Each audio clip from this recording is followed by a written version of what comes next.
Les mandats des conseils des collectivités territoriales ont été prolongés de 6 mois. Ainsi en a décidé l'Assemblée nationale aujourd'hui au cours de sa séance plénière. La Banque mondiale met à la disposition du Mali 200 millions de francs CFA. Cet appui s'inscrit dans le cadre de sa nouvelle stratégie de croissance et de réduction de la pauvreté. La convention a été signée hier à Washington.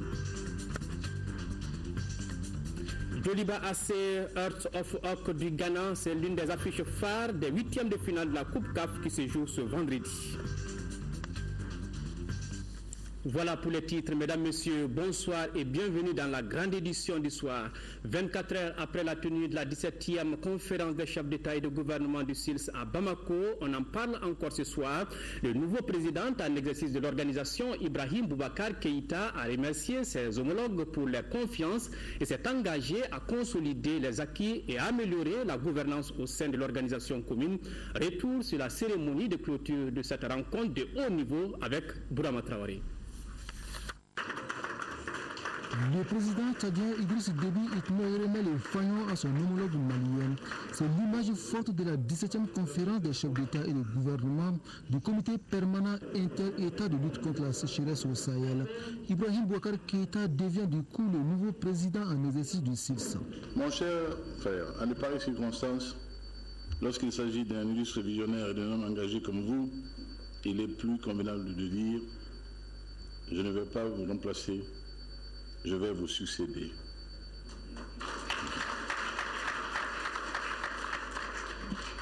Et cela, avec votre fraternel soutien, consentant ou obligé. Après cette mise au point, le nouveau président en exercice du SILS dévoile ses priorités. Ibrahim Boubacar Keïta mettra l'accent sur la consolidation des acquis et l'amélioration de la gouvernance au sein de l'organisation. D'autres défis importants sont à relever. Entre autres, l'amélioration de la sécurité alimentaire qui, dans le Sahel, reste une préoccupation quotidienne pour environ 40% de nos populations, ainsi que la malnutrition chronique globale dont la prévalence est de 30%. La mise en œuvre de plans efficaces d'atténuation des effets du changement climatique. La poursuite diligente des programmes de maîtrise de l'eau. L'augmentation en valeur et en volume des échanges commerciaux et des produits agricoles, des produits agroalimentaires et de bétail au niveau régional pour faciliter l'accessibilité alimentaire aux populations les plus vulnérables, etc. La poursuite des efforts de soutien à la bonne gestion des ressources humaines au sein de notre institution. Je prends également l'engagement de faire examiner avec diligence la question de la construction du siège du SILS à Bamako, Inch'Allah. À Caire, voyant rien d'impossible, les défis qui se posent au SILS sont certes nombreux et difficiles, mais pas insurmontables selon le président Mohamed Ould Abdelaziz. Le chef de l'État mauritanien dit croire à une synergie d'action pour améliorer les conditions de vie des populations sahéliennes. Et ressources réparées est un devoir commun, dit-il. Nous sommes interpellés aujourd'hui plus que jamais à lutter contre la pauvreté et toutes les formes de sous-développement afin de hisser nos sociétés au rang des pays développés au plan technologique, scientifique, économique et culturel. Nous en avons les ressources nécessaires, humaines et matérielles. Un point de vue partagé par son homologue du Faso, le président Michel Kafando souligne que notre Sahel est possible. C'est d'ailleurs le slogan de la 17e conférence des chefs d'État et de gouvernement du SILS. Pour le traduire dans les faits, l'engagement doit être total, dixit le président burkinabé. Plus que jamais, le Sahel nous unit et surtout nous interpelle.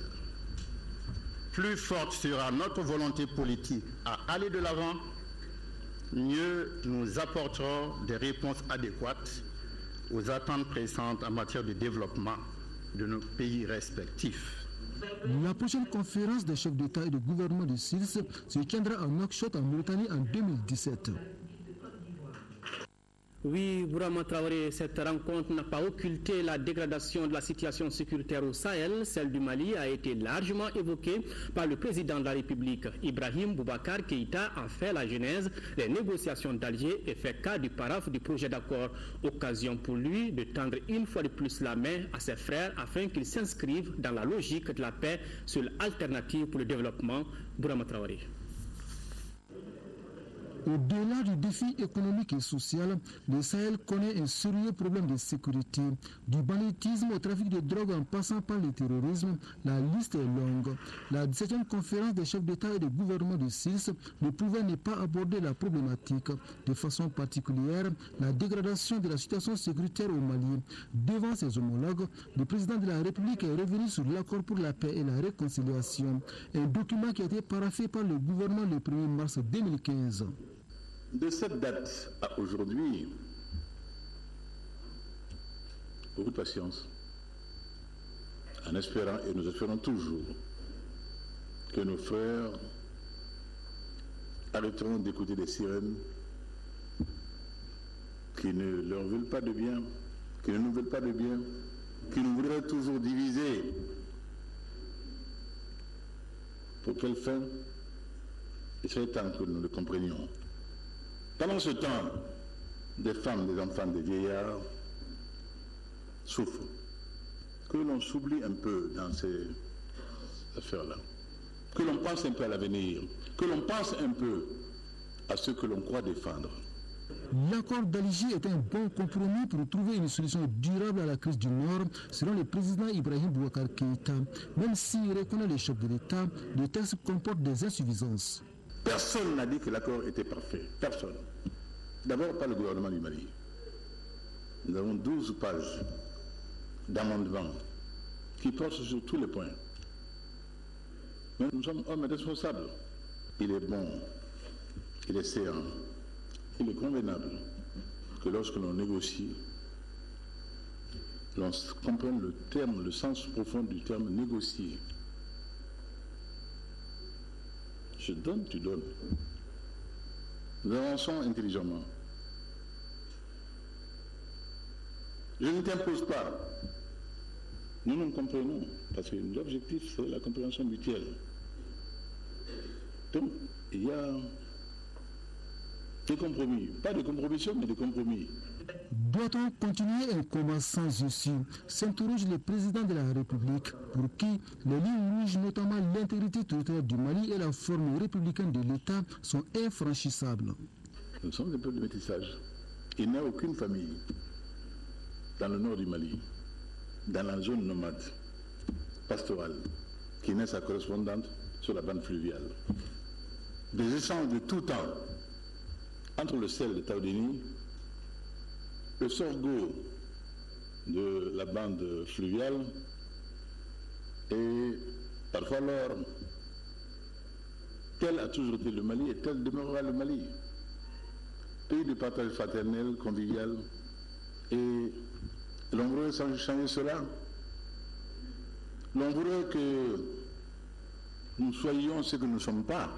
Il ne faudrait pas que l'on fasse prisonnière une part de notre peuple au motif de mythes ou de légendes mal compris. Non. Nous sommes un peuple, un but. Nous avons une foi dans ce pays. Le président Keïta n'a pas manqué de saluer ses homologues pour leur soutien constant au Mali. Un soutien qui doit se poursuivre et être renforcé selon lui. En qualité de doyen des chefs d'État, le président du Burkina Faso, Michel Kafando, s'est dit convaincu d'une chose.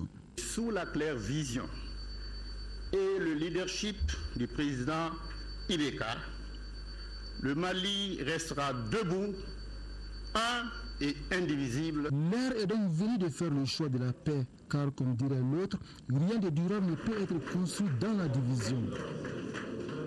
Voilà donc à suivre l'intégralité du discours du président de la République prononcé lors de la cérémonie de clôture de cette importante rencontre. Et puis pour être tout à fait complet, les chefs d'État et de gouvernement ayant pris part au sommet ont tous quitté Bamako. Donc ce jeudi matin, le président Idriss Déby Itno, que vous voyez sur ces images, a été salué à son départ par le président de la République, Ibrahim Boubacar Keïta. Voilà, le président tchadien qui a quitté Bamako.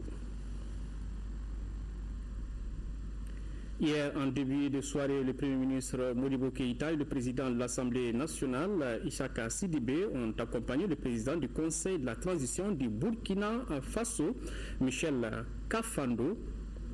Voilà, nous apercevons le président mauritanien, Mohamed Ould Abdelaziz, qui a aussi quitté Bamako.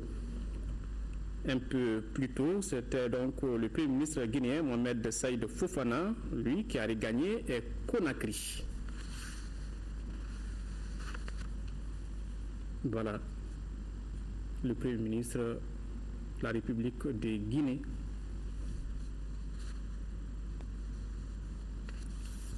Le contenu à présent de ce communiqué du gouvernement, le mercredi 15 avril 2015, vers 11h30, un véhicule piégé a explosé à l'entrée du camp de la MINUSMA à Ansongo, dans la région de Gao, alors qu'il tentait d'y pénétrer, faisant 3 morts, et à savoir les terroristes lui-même, un enfant et un personnel civil de la MINUSMA. On dénombre 21 blessés parmi les civils et des casques bleus du contingent nigérien. Le gouvernement de la République du Mali présente ses condoléances aux familles des victimes et souhaite un prompt rétablissement aux blessés, tous évacués sur les plateformes médicales à Gao.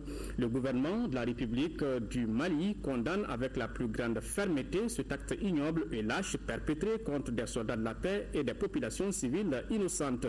Le gouvernement rappelle que cette attaque intervient le jour même où le groupe de médiation internationale réunit les parties maliennes à Alger pour donner une chance à la paix. De telles attaques ne peuvent provenir que d'individus et de groupes terroristes ennemis de la paix et du Mali. Le gouvernement de la République du Mali réitère sa confiance aux forces armées de sécurité du Mali ainsi qu'à celles de la MINUSMA dans la lutte contre le terrorisme sous toutes ses formes. Vous pourrez d'ailleurs suivre donc ce communiqué dans les langues juste après ce journal, après le discours du président de la République lors de la clôture de la 17e conférence des chefs d'État et de gouvernement du SILS. Donc suite à l'attentat suicide perpétré à la base du contingent nigérien de la MINUSMA à Kanga, à quelques kilomètres seulement d'Ansongo, une délégation régionale s'est rendue sur les lieux, conduite par le directeur de cabinet du gouverneur de Gao. Cette mission a présenté les condoléances et les compassions des plus hautes autorités aux victimes, suivant le compte rendu de Daouda Zoumana Traoré. Des murs touchés, des maisons écroulées et des pièces de véhicules éparpillées en de différents endroits de la base sont les dégâts de l'explosion d'un pick-up le mercredi 15 avril aux environs de 11h du matin. La déflagration qui s'est propagée à des dizaines de mètres autour du camp a fait des victimes parmi les enfants qui jouaient à proximité. Le pompiste Bourama Diarra, mortellement touché, 9 éléments blessés et des installations endommagées. Côté civil, un enfant tué et 7 autres blessés âgés de 3 à 13 ans, sans oublier le kamikaze, principal auteur de cette cruauté. Les scènes atroces, le mot n'est pas trop fort, que je viens de voir ici, ce sont des scènes insoutenables pour quelqu'un qui est imbu des principes du droit. Les autorités maliennes et nigériennes sont certes sous le choc, mais déterminées à venir à bout du terrorisme. Je pense que l'apport des autres, c'est principalement dans la fourniture du renseignement. Dès qu'ils voient quelque chose de suspect, ils doivent pouvoir nous rendre compte. Les blessés de cet attentat admis au CESCOM d'Ansongo et à l'hôpital de Gao ont reçu la visite de la délégation régionale. Nous avons exprimé au contingent nigérien toute la compréhension du gouvernement et surtout notre solidarité. Et rappeler que nous sommes ensemble. Les responsables de la MINUSMA ont promis de tout mettre en œuvre pour situer les responsabilités et traquer les auteurs. Et suite à cette attaque, nous avons reçu plusieurs réactions, donc celle des forces alternatives pour le changement FAC et du parti Yelema. Séance plénière à l'Assemblée nationale, les députés ont adopté aujourd'hui à l'unanimité le projet de loi relatif à la prorogation de 6 mois à titre exceptionnel des mandats des conseils des collectivités territoriales. Cette mesure vise à éviter la mise en place des délégations spéciales, compte rendu Mahamadou Doumbia. Un seul projet de loi était à l'ordre du jour de cette plénière de l'Assemblée nationale. Ce projet 2015-26-5L, initié par le ministre de l'Administration territoriale et de la décentralisation, porte prorogation à titre exceptionnel des mandats de conseil de collectivités territoriales. Cette prorogation exceptionnelle fait suite à 2 autres fêtes respectivement en date du 18 mars 2014 et du 23 octobre 2014. Puisqu'il s'agit d'élections des conseils sur l'étendue du territoire, vu la situation sécuritaire, naturellement, ce projet de loi a fait couler beaucoup de salive. Il est aussi source d'inquiétude et d'interrogations, souvent pessimistes, quant au respect de cette prorogation exceptionnelle de 6 mois soumise à ce jour aux députés. Si on devrait organiser les élections à la date échue, est-ce que techniquement, le ministère de l'Administration territoriale était prêt à organiser les élections? Si oui, sur la base de quelles preuves? On peut me dire aujourd'hui qu'effectivement, au sorti déjà de l'URAVEC, qu'on était à possibilité de faire les nouveaux majeurs, faire des 4 NINA pour ces gens-là et pouvoir aller directement aux élections. Est-ce qu'aujourd'hui, ces problèmes qui sont posés, qui ont motivé le présent projet de loi, est-ce que le ministre, à travers le gouvernement bien sûr, a des propositions concrètes pour nous dire voici les raisons qui me permettent de dire que dans les 6 mois maximum, ces problèmes pourront être résolus pour que les élections se tiennent. Au détriment de la délégation exceptionnelle qui constitue une rupture dans la gestion des collectivités, cette prorogation, compte tenu de l'urgence et de la complexité, doit être acceptée par les députés, a souligné le ministre. Et c'est suffisamment sérieux. Et voilà pourquoi il ne faudrait pas perdre du temps et accéder, voter cette loi. Parce que l'option de 6 mois est la meilleure alternative. Parce que c'est ça la pratique. Parce que c'est ça également qui avait été, après d'âpres négociations avec la classe politique, c'est ce qui a été retenu dans les conclusions des cadres de concertation. Et puis, dans le cadre de l'organisation de l'élection législative partielle dans la circonscription électorale de la commune 5 du district de Bamako, le ministre de l'Administration territoriale et de la décentralisation a l'honneur de rappeler aux partis politiques et candidats indépendants que la date limite de dépôt des candidatures est fixée au 16 avril 2015 à minuit. De l'argent dans la cagnotte, les assemblées de printemps des institutions de Bretton Woods commencent sur une bonne note pour le Mali. En effet, dans le cadre de l'initiative pour la transparence dans les industries extractives, la Banque mondiale met à la disposition de notre pays une enveloppe de plus de 200 millions de francs CFA. Un appui qui s'inscrit dans le cadre de sa nouvelle stratégie de croissance et de réduction de la pauvreté. La convention a été signée hier à Washington par le ministre de l'économie et des finances et le directeur des opérations de la Banque mondiale. Commentaire Salif Sanogo. Il y a quelques jours, lors de la présentation de sa nouvelle stratégie d'intervention au Mali, la Banque mondiale mettait l'accent sur une lutte plus accrue contre la pauvreté et le chômage des jeunes. Au moment où les travaux des assemblées de printemps commencent à Washington, elle joint donc l'acte à la parole à travers cette signature de convention. À partir du moment où un secteur représente ce type de poids pour l'économie, il faut que les compétences soient au mieux préparées pour que l'économie puisse en tirer le maximum. Et de manière à ce que l'économie du pays puisse valoriser davantage ces richesses, qui ne soient pas simplement exportées brutes. Quand vous exportez brut, vous exportez la main-d'œuvre, vous exportez la valeur ajoutée. Et je pense que les prochaines étapes devraient être à ce niveau-là. Favoriser une plus grande transformation des produits de ce secteur pour permettre qu'il y ait une plus grande création d'emplois. Plus important encore, que les zones productrices soient les principales bénéficiaires. La Banque mondiale apporte ainsi plus de 200 millions de francs CFA dans le cadre de l'initiative pour la transparence dans les industries extractives. Un coup de pouce au secteur minier afin qu'il puisse contribuer à la croissance et à la réduction de la pauvreté. Vous avez rappelé à juste titre que l'or représente beaucoup dans le budget de notre pays, mais c'est aussi la première recette d'exportation. Je voudrais témoigner le dynamisme et la détermination du département du ministère des Mines, qui aujourd'hui déploie de multiples efforts pour que la production soit maintenue à un niveau satisfaisant, mais aussi que la transparence requise puisse gouverner les actes de ce secteur qui reste, quoi qu'on dise, sensible. La Banque mondiale entend aujourd'hui appuyer le Mali dans l'assainissement du secteur des mines avec un accent particulier mis sur la formation des compétences. On vous l'annonçait hier, mais ce soir à Nimage, dans le district de Bamako, l'acquisition du passeport et de carte d'identité nationale connaît un début d'amélioration. Ces documents sont disponibles dans les services habilités à les délivrer et le traitement des dossiers ne souffre pas de lenteur. Notre équipe de reportage, dirigée par Noum Sissoko, a fait le tour de certaines structures en charge de la délivrance de ces dossiers. Suivez ce reportage. La situation s'améliore progressivement au niveau des services qui délivrent le passeport et la carte d'identité nationale. Les longues files d'attente et autres tracasseries pour l'obtention de ces documents ont beaucoup diminué suite aux instructions données par le ministre de la Sécurité et de la Protection civile. Quand j'ai déposé mon dossier, on m'a donné rendez-vous dans 3 semaines. Et depuis, je ne suis pas passé voir, si ce n'est aujourd'hui le 17e jour, et on m'a remis mon passeport. J'ai payé comme prévu 50 000 francs CFA. Je n'ai pas rencontré de difficultés. Sauf que pour s'inscrire, il faut quand même arriver très tôt pour bien se positionner dans le rang. Il y a 72 heures, j'ai déposé ma demande. Je viens de recevoir mon passeport.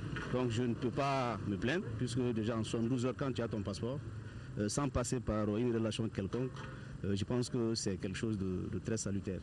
En tout cas, en ce qui concerne le public missionnaire, je pense que la procédure est très claire. Tous ceux avec qui j'étais ici, ils pensent la même chose. On n'a vraiment pas de problème quand on est missionnaire. Maintenant, en ce qui concerne les particuliers, je voudrais plutôt dire aux uns aux autres de ne pas s'affoler. La délivrance du passeport, il y a des gens qui en ont fait une profession. Des gens qui sont entre la police et les bénéficiaires, les postulants. Donc ce sont ces gens-là, des gens de ce genre qui véhiculent des messages qui font penser que le passeport, c'est pour avoir le passeport, il faut chercher ciel et terre pour avoir le passeport, alors qu'il n'en est pas du tout de cela. Il suffit tout simplement de se présenter au guichet, vous venez en rang, on vous délivre une fiche qui est à renseigner. Ce formulaire-là, une fois renseigné, vous vous présentez au niveau du dépôt, vous déposez et vous êtes pris en compte. Et dans un délai de peut-être une semaine maintenant, sinon 15 jours, 16 jours, vous avez votre passeport. Donc il n'y a pas de difficulté. Seulement à un moment donné, il y a des gens qui pensaient que ils vont continuer à trouver des solutions, des moyens pour faire croire aux gens qu'il y a pénurie, alors qu'il n'y a jamais eu pénurie. Le passeport est là. Et chaque fois que les gens remplissent les conditions normales de délivrance du passeport, sans aucun problème, vous l'avez. Plus jamais il n'y aura des immixtions dans le processus de délivrance de passeport, puisque nous ne l'accepterons jamais. Au commissariat du 10e arrondissement ici à Niamakoro, en moins de 150 cartes d'identité sont délivrées par jour au bonheur des usagers. Je suis arrivée au commissariat après 16 heures pour établir ma carte d'identité. Je l'ai eu sans traîner. J'ai payé 1000 francs CFA pour la carte. Le travail se passe bien ici. Les cartes d'identité sont délivrées à temps. Nous ne connaissons plus d'ennui dans l'établissement des pièces d'identité. Il suffit d'apporter les 2 timbres avec le prix de la carte qui est de 1000 francs. Depuis que Aminata Diallo est arrivé à la tête du commissariat du 10e arrondissement, les usagers ne viennent plus se présenter dès l'aube pour chercher la carte d'identité. Nous faisons les cartes jusqu'à 16 heures. Minimum, je peux dire 150. par jour. Parce que le 10e, c'est un secteur qui est très vaste, il y a même chez nous qui relève de mon commissariat. Nous demandons à la population de venir le matin à 7h30 pour l'établissement des cartes. Ce n'est pas la peine de se réveiller à 4h du matin ou bien à 3h du matin pour venir devant un commissariat faire un rang. La visite du ministre de la Sécurité et de la Protection civile à la Direction générale de la police nationale et dans des commissariats le lundi dernier a eu son effet, pourvu que l'amélioration des procédures d'acquisition des pièces et documents continue au niveau des structures concernées. Agriculture maintenant, bientôt l'aménagement de 100 000 hectares dans les systèmes hydrauliques du Fama et Farimaké et la réhabilitation du canal de Massina en zone office du Niger. Une convention vient d'être signée dans ce sens entre le Mali et 2 entreprises chinoises. Ces aménagements sont destinés aux exploitations familiales et aux entreprises agricoles. C'est ce que nous dit Khadija Toukoni. La Chine, un ami de longue date du Mali, vient une fois de plus se montrer un partenaire fidèle. La signature du contrat clé en main pour l'aménagement hydro-agricole de 100 000 hectares du MEMA et le protocole d'accord pour le curage et la réhabilitation du canal de Massina et du Fala de Boukuwere en zone office du Niger en est la preuve concrète. Très rapidement, on va commencer les études de faisabilité. Après les études, on va essayer dans le plus bref délai, on va engager une proposition technique et financière. Et je souhaite aussi bien sincèrement dans le plus bref délai, comme l'agriculture est très importante, la Chine comme le Mali, ce sont tous les pays avec une base fondamentale, c'est l'agriculture. Nous allons faire toute notre possibilité, nous allons rassembler tous les ingénieurs les plus spécialistes et experts à réunir en Mali pour faire des études pour la réalisation, à vous donner une réponse satisfaite. Le projet concerne l'aménagement du 100 000 hectares hydrologiques pour l'aménagement dans la zone de MEMA. La zone office du Niger du Mali est un outil stratégique pour l'atteinte de la sécurité alimentaire et nutritionnelle, d'où l'importance socio-économique de ces 2 projets dans la dite zone. Cette initiative vient du SILS. Donc, pour le lendemain, la présidence du SILS par le Mali, nous venons donc à approfondir le contenu en signant donc ces 2 contrats qui rentrent dans le cadre de l'initiative de Dakar. Je pense que c'est une excellente chose. Dans le projet politique du président de la République, son Excellence Ibn Bokar Keïta, il s'est engagé à aménager pendant son quinquennat 100 000 hectares. Je demeure convaincu que nous réussissons à mettre 200 000 hectares à la disposition de nos productrices et nos producteurs dans les différents secteurs. Je demeure convaincu que cela va booster de façon considérable notre capacité de production et de productivité. Le ministère du Développement rural promet de tout mettre en œuvre pour la réussite de ces 2 projets et invite aussi les partenaires chinois à œuvrer pour la bonne exécution de ce projet conformément aux dispositions du contrat. Des espaces pour labourer, heureusement que des tracteurs sont là, oui, des engins d'une entreprise indienne bientôt dans les champs maliens. C'est le fruit du partenariat tripartite AOPP, AIDSA, STAF. Cette initiative de l'Association des organisations professionnelles paysannes du Mali devrait permettre aux paysans maliens d'accéder à des tracteurs de bonne qualité. Les échantillons ont été présentés ce jeudi aux responsables de l'organisation. On fait le point avec Mamari Koni. La modernisation de l'agriculture passe par un équipement adapté des exploitations agricoles familiales. Ce slogan de l'AOPP, Association des organisations professionnelles paysannes, est en passe de devenir une réalité. Autant l'agriculture est diversifiée, autant on peut diversifier également les équipements. Donc c'est dans ce cadre de la diversité du matériel agricole que nous avons pris contact avec AID et avec son partenaire indien, TAIF, alors pour voir, tester eux aussi leur matériel. Si ce matériel est performant par rapport à ici notre sol, par rapport à comment est-ce que nous travaillons, nous pensons que cela va être une bonne chose pour nous. Après 20 ans d'existence, l'association vient de franchir un palier supplémentaire dans l'amélioration des conditions de travail de ses membres. Et l'entreprise indienne TAF est prête à contribuer à la mécanisation de l'agriculture malienne. TAFI stands for Tractors and Farm Equipment Limited. TAFI, c'est une entreprise indienne de tracteurs et d'équipements de champs. Donc ils ont commencé en 1961 avec la marque Massey Ferguson et ils ont continué, ils sont présents dans 87 pays. Ils ont une capacité de 180 000 tracteurs par an et ils sont aussi présents dans 27 pays africains.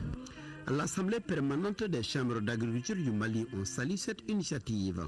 Son secrétaire général souhaite que les vrais bénéficiaires soient des agriculteurs. Cette initiative, qui est une expérience pilote, dira le représentant du ministre de l'Agriculture, s'inscrit en droite ligne de la vision des autorités maliennes. Selon le président de l'AOPP, dans les mois à venir, les 57 premiers tracteurs seront commandés. Aid SA, une société malienne, est le distributeur agréé de cette opération. Le contenu donc de ce communiqué de l'interprofessionnel du coton du Mali, les prix d'achat de base du coton grain pour la campagne 2015-2016 sont fixés comme suit. Premier choix, 237,5 francs CFA le kilogramme. Deuxième choix, 212,5 francs CFA le kilogramme. Et troisième choix, 192,5 francs CFA le kilogramme. 600 millions de francs CFA, c'est le coût global de 565 motos que le PNUD, à travers le PAPEM, projet d'appui au développement électoral, au processus électoral, vient de mettre à la disposition du ministère de l'administration territoriale. Les engins destinés aux unités opérationnelles de collecte doivent permettre de pérenniser les acquis de l'AVEC. Compte rendu, Batraoré. Ces 565 motos sont destinées aux unités opérationnelles de collecte dans le cadre de la pérennisation du RAVEC. La remise a nécessité la signature d'une convention entre le ministère de l'administration territoriale et le PNUD donateur. Pour un coût global de près de 600 millions de francs CFA, la mise à disposition de ces équipements vise à doter les unités opérationnelles de collecte et d'enregistrement des données de l'état civil de moyens de transport afin que les animateurs puissent se rendre dans tous les villages, fractions, quartiers, ainsi que dans les hameaux, campements et secteurs qu'occupe le Mali. Pour le ministre de l'administration territoriale et de la décentralisation, la modernisation et la sécurisation de l'état civil est un pilier important dans la consolidation de la démocratie. Abdoulaye Idrissa Maïga est convaincu que ces motos seront d'un apport inestimable pour les unités opérationnelles dans l'établissement des listes fiables. La mise à disposition de ces motos au profit des centres de collecte d'État, des données d'état civil, confirme la volonté du PNUD à soutenir le gouvernement malien dans son effort, cet effort axé sur la fiabilisation des documents officiels, à l'effet de permettre à tous les Maliens de jouir de tous leurs droits, notamment les droits liés à la citoyenneté, entre autres le droit de vote, le droit à la santé, le droit à l'éducation. Le chef du département de la décentralisation a ensuite recommandé aux représentants de l'État une utilisation rationnelle de ces anciens en vue de réussir la pérennisation des acquis du recensement administratif à caractère d'état civil.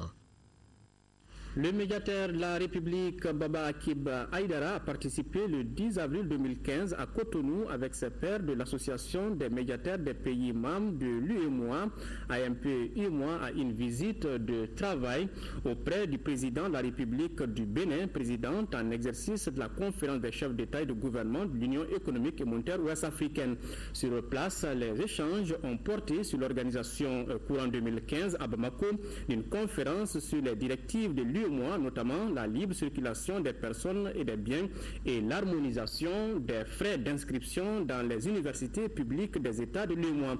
Les médiateurs de l'UEMOA, AMP-UEMOA, ont profité de cette occasion pour adopter une déclaration dite de Cotonou, appelant l'ensemble des acteurs impliqués dans l'organisation des élections prochaines dans l'espace communautaire à faire preuve de responsabilité, en respectant les lois électorales nationales ainsi que les normes communautaires pour préserver et consolider la paix et la tranquillité indispensable à l'organisation d'élections libres et transparentes.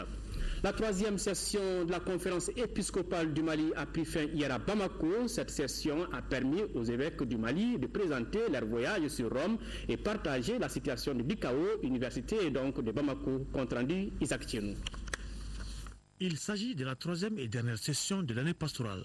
Cette session courte de la conférence épiscopale a duré 2 jours. Une occasion pour les évêques du Mali de s'entretenir sur les sujets de l'heure dans l'église catholique au Mali. Cette session a traité 2 dossiers. Le premier a concerné la visite des évêques à Rome. Le voyage comporte lui-même 3 parties. Le séjour à Rome, le séjour à Gavardo et le séjour à Montpellier. Le séjour comporte les rencontres avec le Saint-Père François et les ministères qu'on appelle dicastères de la curie romaine, ceux avec lesquels nous sommes en contact permanent. Après Rome, les évêques rendront visite au groupe de Mali-Gavardo en Italie, le groupe des volontaires qui n'ont cessé de venir au Mali pour réaliser divers travaux humanitaires. Nous y allons pour une visite de courtoisie et de remerciement. Cette visite sera suivie de celle de Montpellier en France. Il a été aussi question de l'unité universitaire de Bamako, de l'UCAO, Université catholique de l'Afrique de l'Ouest. Les évêques ont été invités à réfléchir sur son organigramme, sa vie actuelle, son fonctionnement, à apprécier et adopter son budget pour l'année universitaire en cours. La conférence épiscopale est en quelque sorte une assemblée des évêques dans un pays. Plus de 131 millions de francs CFA, c'est le montant du projet de réduction de l'insécurité alimentaire dans les communes de Djouna et Sama. Nous sommes à Ségou. Ce projet, qui a été lancé officiellement hier, est une initiative conjointe Endamali et ses partenaires allemands. Compte rendu, Kandesilla.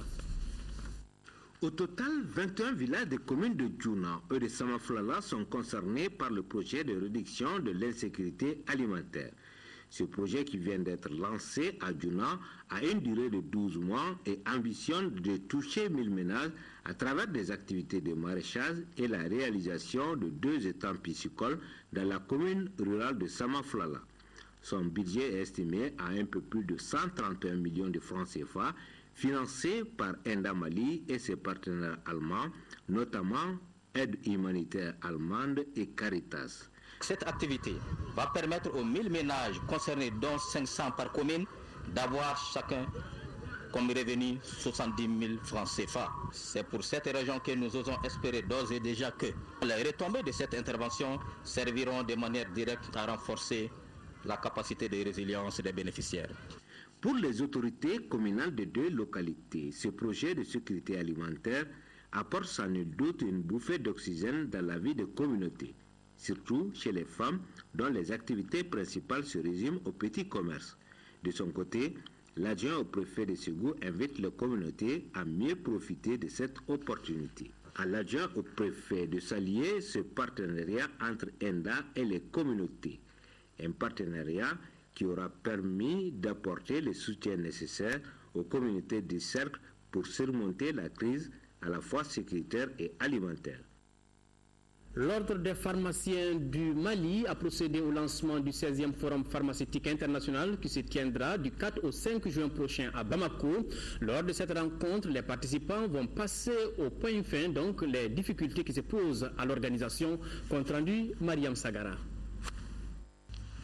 Pour la 16e édition du Forum pharmaceutique international, les pharmaciens du Burkina Faso, du Sénégal, du Cameroun et du Tchad se sont joints à ceux du Mali pour préparer le rendez-vous de Bamako 2015. Cette rencontre, qui a pour thème un accès universel aux produits de santé, se tiendra sous la présidence du chef de l'État.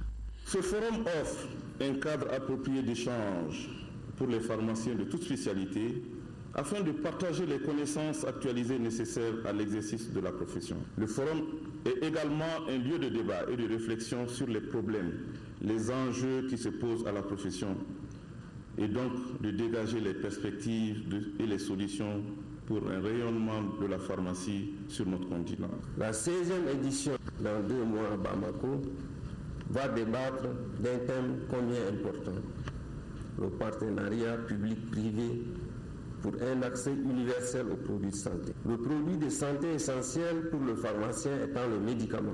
Les débats autour du thème pourront certainement redynamiser le domaine du médicament en proposant aux différents acteurs l'élaboration et l'adoption des conventions pour l'achat des médicaments essentiels pour le secteur privé. Le Mali, qui organise pour la 2e fois ce forum, invite tous les partenaires à la réussite de l'événement et à l'application des résolutions qui vont sortir de ces échanges.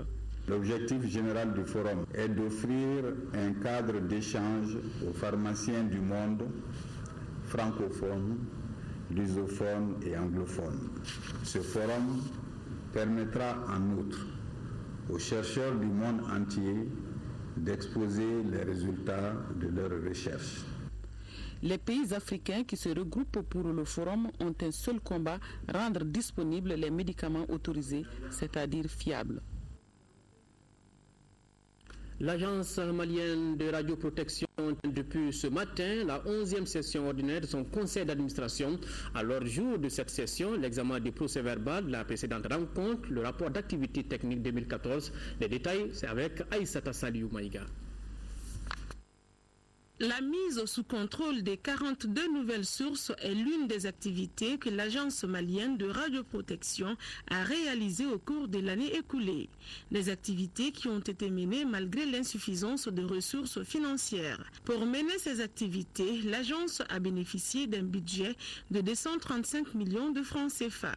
L'AMRAP a enregistré des avancées significatives, entre autres la mise sous contrôle de 460 sources de rayonnement ionisant, l'accomplissement de 31 contrôles, c'est-à-dire des inspections dans les établissements détenteurs de sources de rayonnement ionisant, le suivi d'environ 600 travailleurs affectés aux travaux sous rayonnement ionisant, la mise en œuvre continue du plan de communication par la tenue de 2 séminaires de sensibilisation, dont l'un à l'intention des décideurs et acteurs intervenant dans la mise en œuvre de la radioprotection, et le second pour les utilisateurs.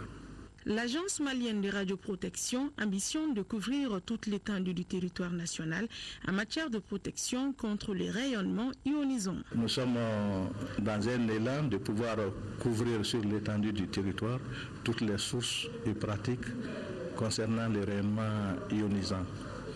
Donc c'est dans ces cadres que nous avons effectué vraiment d'importantes activités en 2014 et nous espérons pouvoir poursuivre cet élan aussi en 2015.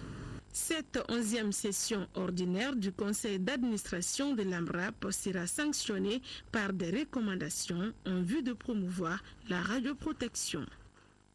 Cérémonie de remise de décoration aujourd'hui à la Cour constitutionnelle. Le président de l'institution a, au nom du président de la République, fait chevalier de l'ordre national.